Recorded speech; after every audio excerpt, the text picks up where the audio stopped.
তো নমস্কার বন্ধুরা, কেমন আছো? ভালো আছো আশা করছি। তো অনেকদিন ভিডিও আসে না, তোমরা কি মনে করছো আমি আর ভিডিও ছাড়বো না? তোমাদেরকে ভিডিও দিব না? ভিডিও প্রতিদিন পাবে, আজ থেকে ভিডিও প্রতিদিন পাবে, আর তোমরা দেখতে থাকো। তো ঘরের একটু ঢেরেই শরীর খারাপ ছিল বাবা মার, তো তার জন্য হসপিটাল আসা যাওয়ার জন্য আমি ভিডিও করতে পারি নাই। আর বুঝতেই পারছো, মানসিক চাপ থাকলে ভিডিও বানাতে মন যাইতেছিল না আমার, কারণ আমি তো একটা প্রপারলি ইউটিউবার এখনো হয় নাই। তবে তোমাদের আশীর্বাদে, তোমাদের কৃপায় যদি হয়, অবশ্যই আমি আসবো, সব ফ্যামিলিকে নিয়েই ভিডিও বানাবো। তো ঠিক আছে, আসবো অবশ্যই। একটু ফ্যামিলিটা 1000-এর মতন হয়ে দাও। তো এই যে বন্ধুরা, এখন কিন্তু আমি যাচ্ছি গঙ্গামান্না।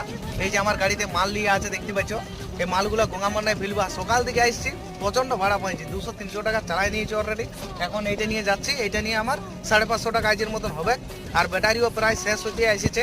তো এইটা চালাই করে বাড়ি যাবো, বাড়ি যেয়ে খাবার খাই, আবার বিকালবেলায় আসবো, বুঝতে পারলেন? তো ঠিক আছে, চলো ভিডিওটা দেখতে থাকো। প্রতিদিন শর্ট ভিডিও গেলে দেখবে, লং ভিডিও পর্যন্ত এখনো পর্যন্ত বানাতে পারিনি।